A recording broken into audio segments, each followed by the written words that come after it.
How's it going, Yankee fans? My name is Alex, and my co-host here, Ryan Garcia. If you haven't heard already, the Yankees versus the Guardians has been postponed from Thursday night to Friday, so they'll have back-to-back games Friday and Saturday. I don't know why the MLB kind of factored in these random days off between games. I'd prefer to have it kind of continuous, but nonetheless, I guess maybe they were planning on, if they did need to move any games, did need to shift anything around because of weather, inclement weather. October definitely a little bit spotty in some portions of the country.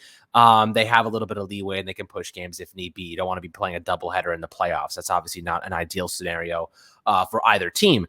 But, the Yankees definitely have an advantage. One more game at home before they go to Cleveland, and they will have that travel day. Of course, I guess they have to travel overnight or in the morning, and then they'll show up and play. Definitely a little bit of a strenuous position for them, but I'm optimistic nonetheless, coming off our 4-1 win in the game one of the ALDS. But today we want to talk about the pitching matchup and score projections for this game. You got Shane Bieber, you got Nestor Cortez, two of the game's best starting pitchers, very different in their ways and approach, but nonetheless, very, very effective in their own right. But Ryan, before we dive into these two guys, kind of how the Yankees can kind of, I guess, attack Shane Bieber, the strategy around that, how you do today, my friend?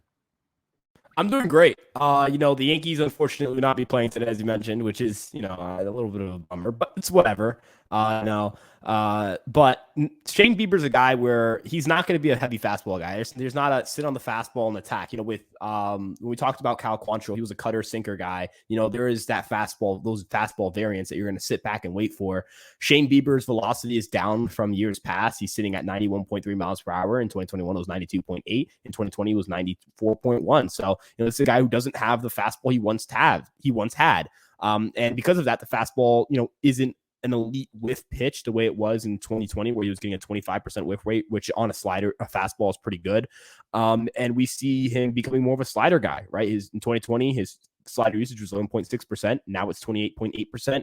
Guys are going more slider heavy. He's getting tons of whiffs on that pitch. His curveball still used a lot at 17.8%, also a high whiff pitch. And the cutter, 16.6%, 25.2% whiff rate. So he uses those four pitches quite a bit. There's a lot of that glove side movement, right? You think curveball, slider, cutter, those pitches tend to move glove side, where the fastball has more run. But most of the pitches, or you could say, roughly 60% of the pitches he's going to throw are going to have that glove side break.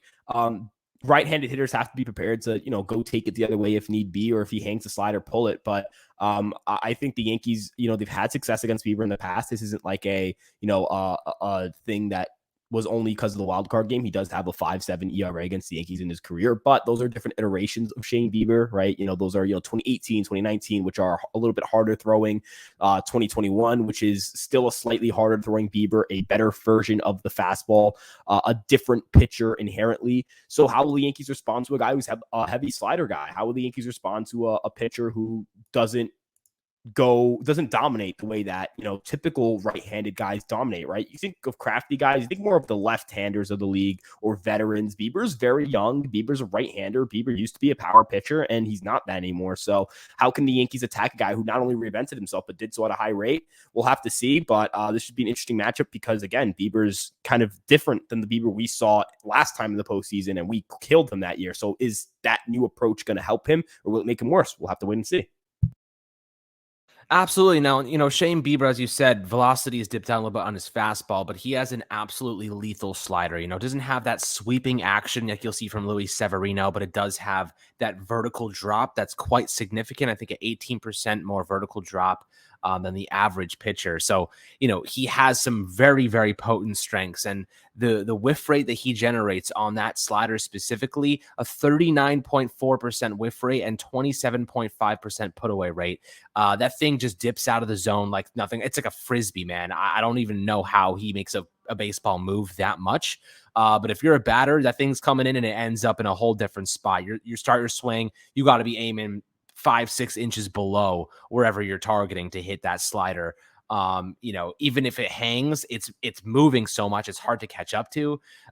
That's a pitch the Yankees are going to have to lay off. They're going to have to figure out ways to just because it's going to end up most of the time out of the zone, right? That pitch is supposed to look like it's going right down the freaking gutter, and bam, it just dips right out of the zone. You got to be very careful because you will swing and miss on it. As I said before, a 40% whiff rate. They got to find ways to lay off it. They got to find ways to take advantage of his fastball that he is throwing a pretty significant amount, which is definitely something they can take advantage of. 34.4% of his pitches are his four-seam fastball. Opposing batters are hitting 292 against it with a 434 slugging rate. It's definitely a pitch that that they can take advantage of, in my opinion. But, he also has that lethal curveball that's generating a 40.7% whiff rate and 25.6% put away rate. Just altogether, his breaking stuff, his slider, curveball, sequence and combo are lethal. I don't necessarily know how the Yankees hit that, but he hasn't played the Yankees this season. So the Yankees definitely have a little bit of an advantage in terms of he doesn't really know some of these new guys. I guess he probably understands, like, I'm just going to play my game. But it's not like he has experience against them this year. The Yankees have a lot of turnover this past offseason, so there are a lot of new players in the mix. And when you're looking at Shane Bieber generally, I would say that you're not going to hit many home runs off of him. We talked about Cal Quantrill. They had a couple homers off of him. Rizzo got one, obviously. But when you're looking at this guy here, Bieber, 0.81 home runs per nine, a 10.4% home run to fly ball ratio. This guy doesn't give up many home runs. You're going to have to contact hit against him. The Yankees offense can be vulnerable when it comes to contact hitting. Of course, you're looking at guys like IKF, Oswaldo Cabrera, even Judge. They're getting on base a lot via walks and, just contact hitting, but the home runs really what end up propelling them to big score lines. As we saw, the Rizzo 2-run blast obviously played a big part in that, but what do you think the way is for the Yankees to attack Bieber? Bieber can take this team. I mean, what against the Rays, 7.2 innings, 99 pitches, one hit baseball. This guy can carry you 7 innings and not even reach 100 pitches. That's how good he is. What's the strategy here? How do you hit this guy? It's easier said than done. Yeah, so one thing I want to point out about the New York Yankees this season is that, this is a team that's typically been known as, they can't hit the slider. But this year, they've hit sliders very well. They've seen the 5th most sliders amongst all teams this season. They have the most home runs against sliders at 59. Second place is at 50. So that's a pretty decent gap, right? In terms of weighted on base average, the Yankees are first in all of baseball against sliders, 301, which I know, expected weighted on base average. In terms of regular weighted on base average, at 303, which is second behind the Cardinals. So they hit well against sliders relative to the rest of baseball, right? This is important to note because, again, Bieber's going to heavily rely on that pitch, right? Sliders are a pitch that you see more often used as that secondary or as that alternative to a fastball because of how similar it is to a fastball in terms of grip or in terms of, cues. You're trying to throw it as hard as possible, right? It's something that pitchers have picked up pretty easily. Tampa did not hit well against sliders this year. They hit 250 against sliders. They had a 250 WOBA against sliders. It's the 5th worst mark in the league. They only hit 25 home runs. The Yankees had double almost of the home runs against sliders than the Rays did. So if you're the Yankees, you've seen sliders all year. You've handled sliders relative to the league pretty well all year. You're roughly league average against sliders in terms of just, offensive production, and sliders typically are better pitches than fastballs. That's why teams are having their pitchers throw it more. This is a team that's equipped to handle a slider. So can you handle Bieber's slider? You're going to be disciplined enough to identify the pitch. Bieber's going to come at you. He throws 52% of his pitches in the zone. So over half his pitches are going to be in the strike zone. He doesn't walk guys. He has stellar command. He is not a guy who has exquisite stuff anymore. In terms of stuff plus, he doesn't grade very well. But it's near 90.8. That's really subpar, but the command is great. The location on his pitches is phenomenal. That's what makes him so good. Very similar to Nestor. We talk about Nestor. This is not a guy throwing 96, 97. Garrett Cole like fastball. We know Garrett Cole can go out there and just throw stuff. They're like, oh my God, this is nasty. But Nestor has premier command. It's the same situation with Bieber. So, I'm excited to see how the Yankees handle him. I think the slider is going to be the difference here if the Yankees can do what they've done against sliders all year, which is go out and find a way to hit home runs, even though you shouldn't be hitting home runs off sliders. And the Yankees figured out a way to do it. If they can go out and have that level of success, all it takes is a 3-run home run or a couple of shots, like with Quantrill. They hit 2 home runs. They, moved some guys around. They didn't look dominant against Quantrill, but they scored 5 runs, right? At the end of the day, his ledger was 5 innings, 4 runs. That's a great outing for the offense. It's not a very good outing for a pitcher. If a pitcher gives you 5 innings, 4 runs in October, that pitcher did not do so well. So, the Yankees just have to get a couple of those to go, right? Capitalizing the opportunities when you do have base runners. You have your lefties in, Rizzo, and you're going to have Cabrera as well. Bieber's not a guy who has a lot of pitches that run the other way. You're not going to see those changeups that tend to really harm those guys because a changeup down and away to a lefty is absolutely gross for a righty. So we'll have to see. Maybe, if the Yankees can handle the slider, if they can, anticipate that glove side movement, they'll do great. If the slider carves them up, that'll be the tell of the story. So that slider is the X factor here. What are the Yankees going to do against a pitch that they've had success with all year? So I guess the question is, do you think that the Yankees will be trying to avoid it, or do you think the Yankees will be waiting on it? You know what I mean? Because I think that's kind of the determination of how successful they can be. But what do you think? You think you're waiting for that slider for it to hang and to launch one out of the park, or do you think you're kind of waiting fastball? Well, that's going to be a tough thing to determine. I mean, he doesn't use the fastball enough for you to say you could sit fastball. Because if you think about it, just like looking at it from a probability standpoint, if you just sit fastball, you're gonna be wrong 6 out of 10 times, right? So you got, I guess the way to look at it is anticipate a pitch that's on the glove side part of the plate if you're righty, and if you're a lefty, I don't know if he's going to go necessarily inside to lefties. That'll be a little bit trickier. But if you're righty, look at the game against the Rays. He was painting the outside part of the plate with the fastball. If you're, ready to attack those type of pitches, I know those are not easy pitches to hit because those are, those borderline pitches. You see it over the plate. It looks like it's a ball and it's not. But the Yankees have to be ready to go out and attack the outside part of the plate. Those right-handed hitters, I mean, you think of Judge and Stanton, they have ridiculous power. Glaber's got a knack for going the other way, right? Those guys, if they can find the short porch in right field, look at what Judge did in the wild card game. The first pitch or second pitch that Bieber threw, ambushed him. He takes him the other way, left to right center field, and he absolutely drills one, 2-0 Yankees at that point. If you can get that opposite field power going for you, you know that you have that short porch in right field, you're going to do really well. So if you're the Yankees, I guess sit on that glove side pitch, sit on Bieber, anticipate he's going to not attack you inside, anticipate that he's going to try to attack outside because he's trying to avoid getting, giving up, throwing a 90-mile-per-hour fastball. It covers the inside part of the plate. It isn't very hard to pull it because it's not as hard as other fastballs. So he's trying to limit damage, but if you know how to take a fastball the other way for a home run, which Yankees do know how to do because they play in Yankee Stadium, they've had to do it for a very long time, they'll have a lot of success. So I think this is a good matchup for the Yankees in comparison to other number one starters. But I also could be wrong. Bieber could go out and shove, But again, glove side movement, glove side location. Think of all of those keys for the Yankees coming into tomorrow's game. Yeah, I mean, I'd even take it a step further in terms of, it's hard to determine what pitch is coming, but there probably are more detailed numbers that kind of indicate whether he likes to throw that sinker, or rather that four-seam fastball or slider on his first pitch, first pitch of at-bats, or maybe if it's a 2-2 count. They probably know all of these things, like what pitches he likes to rely on in specific moments.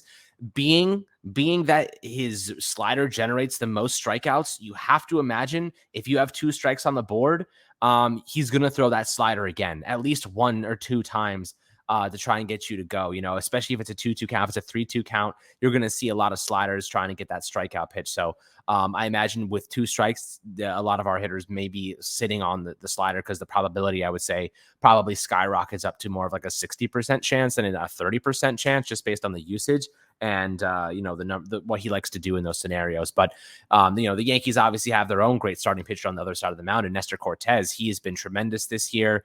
We all know about him. We've talked about him many times. I don't think we have to go in depth into what he's capable of doing. But we love his creativity. We love everything he brings to the squad. He's extremely efficient in his own right, and he does a lot of really great things using that cutter or four-seam fastball. Obviously, it's that slider too. It's tremendous, man. It's Nestor Cortez. He's a guy that we can rely on right now, and I feel confident in him. But in terms of this game, I think it's going to be a pitching duel. I don't think this is going to be a high-scoring game by any means. I think it's going to be quite similar to Game 1, if not even less scoring. I could see this being a 3-2 game, Yankees winning this one because, as you said, Yankees perform pretty well against the slider, so I think that gives them a little bit of advantage. But Nestor just absolutely shoved against the Baltimore Orioles in his season finale, gave up I think 1 hit over 7 innings, 7.1 innings, and had 12 strikeouts or something like that. So he was absolutely phenomenal. He doesn't give up many home runs himself either. So Cleveland, you're looking for contact hitting. If you're Cleveland, that's their MO. They don't hit many home runs to begin with. I think they ranked 26th in the MLB during the regular season at home runs. So again, a lot of contact hitting. You're going to see them try to just wait on some specific pitches with Nestor. When he's on, though, those windups, those creativity, everything he does throws off batters, and the depth perception can be off just a ton when he's on his game. So, what is your score projection for this game? I think I'm going 3-2 Yankees. Yeah, I think Nestor Cortez is going to have a really strong game against Cleveland. So I'm going to be poised to put them with maybe like 1 or 2 runs. But I think Bieber's going to have a really strong outing as well. I know the history against the Yankees, doesn't suggest such a thing. But I think he's going to go out there and shove. I think this game will be tied going, and it'll come down to the bullpens. It's tough. This is tough because I think these two pitchers are just neck and neck. But you know what? I'll pick the Yankees here. I'll even go as far as to say, you know what? I'll scrap the prediction about it being tied after the stars come out. I think the Yankees will have a 1-run lead by that time. Cleveland sucks against fastballs and cutters from lefties. I'm not saying this in like a way to like kind of put them down like I don't like them. They've hit 5 home runs against lefty cutters and forcing fastballs combined all season. Think about that. That's horrible. That's terrible. They're the worst offense in Major League Baseball against lefty cutters and lefty fastballs. When they faced Nestor Cortez, they absolutely struggled against that. The cutter, they were only able to hit 100 with the two hits they got against the fastball were both singles, 28.6% strikeout rate, 4.8% walk rate. This is a team that doesn't strike out a lot, and yet they're striking out on those pitches, right? No one strikes out more except for Boston, Baltimore, Miami, and Chicago against left-handed fastballs and left-handed forcing fastballs and left-handed cutters. So Nestor's going to have a really good outing, right? Nestor is poised to pitch well in this game if Nestor Cortez sticks to what he does. Even if the Guardians try to cheat on the fastball, Nestor's slider, he struggled with it in the first outing against them, but in that second outing, he really held it down with the slider, and his slider has improved since that first outing on April 23rd, and it reflected on that second outing on July 2nd. When he started using his slider more, his slider went from a pitch that gave up a 435 weighted on base average to a 245 weighted on base average over his last 15 starts. So for context, the gap between those two is bigger than the gap between Yordan Alvarez and Miles Straw in weighted on base average, right? So we know Miles Straw stinks at hitting. We know Yordan Alvarez is a beast, right? So imagine going from a pitch that makes hitters look like Yordan Alvarez to a pitch that makes hitters look like Miles Straw. So there wasn't a movement thing. It might have just been a sequencing thing or maybe confidence in an increase of usage. But Nestor is poised to go out here and have success. So I'm going to pick the Yankees to win this game. I'll go 2-1 or 3-1. Maybe the Yankees tack on something against the Cleveland bullpen. But I really do feel like this is a game that is set up for Cortez to succeed, and it's up to Cortez to succeed. This is on no one else, right? If Cortez doesn't succeed, all of the signs point to him doing so, and he may maybe let them down, right? But I think that it would be bad process. It would be a bad choice for me to, look at the data, look at the numbers, look at how Cleveland matchups against what Cortez does well, look at how Cortez has done against them in the past and say that Cortez is going to do poorly. I know it's his playoff debut. He might be nervous, but he's handled pressure well before. He's pitched well in a lot of big starts. Think of that start against Toronto where the Yankees are on the verge of getting swept. The Yankees their backs are against the wall. He goes out, he gives 6 scoreless. He strikes out the sides and the side against the middle of the Toronto lineup. This is a guy who's been fearless all year, right? He leads the Yankees in win probability amongst pitchers. No one's been more clutch than this guy and this pitching staff. And I have the utmost confidence he's going to have a successful day I guess. Yeah, not night. A successful day against Cleveland tomorrow afternoon. Yeah, absolutely. I mean, look, we're all very confident in Nestor. He was tremendous against the Cleveland Guardians earlier this season. So I think we're all kind of in the same boat here. But I would love to hear your projections for the score during Friday afternoon's Game 2 game. Going to be a really fun weekend, obviously, with a lot of baseball, a lot of fun. Hopefully the Yankees come out victorious and give us some things to be happy about on the weekend. But as always, my friends, hope you enjoyed this video. Make sure to like, subscribe as always, and we'll catch you guys on the next Fireside Yankees episode.